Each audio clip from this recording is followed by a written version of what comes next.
خاطر قرارهای حکومت تغییر لوحه‌ها وارد کرده شد.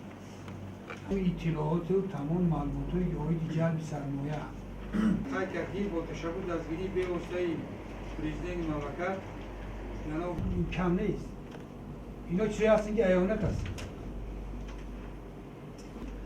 نخستین انجمن سرمایه‌گذاری سازمان همکاری اسلامی فرم صاحبکاران شایگری سال سپری گشته یک قطار همایش‌های اقتصادی از جمله با اشتراک سال سپری گشتن جهت روش سمت صاحبکاری یک چند سندها از جمله قانون درباره از جمله جاری نمودن دارکنی کارپراتیوی تدبیرات مشخص اندیشیده شده در 20 عدد تیمیت‌های جلب کرد. به جمهوری تاجیکستان رو و افزایش داده است. گذاشته شد. بعد خیلی کرد که برای با ساختمان 14 کارخانه‌های نوی 3 سالی غیر دولت‌گرانی ملکیت 130 عدد سندهای کنونده قبول کرده شد. فعالیت خود را بعد اجرای دستور سفارش‌های میدونید که فهمونید که کی رو در نظر داشتن رئیس جمهوری؟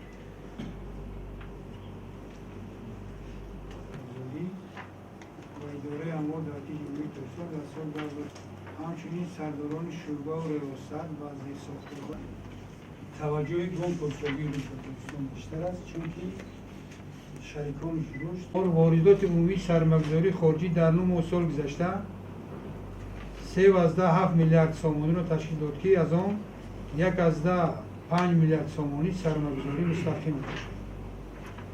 واردات سرمایه‌گذاری خارجی نسبت به همین دوره سال پیشینه 1.4 میلیارد سامانی زیاد است. مبلغ‌های مذکور بر روی ساحه‌های آموزش گیاهی و استخراج کندن‌های خوردن‌ها، انرژتیکا، علاقه، ساختمان، خدمت‌رسانی مالیوی، صنعت، استحصال مسائل ساختمانی و دیگر ساحه‌ها روانه گردیدند.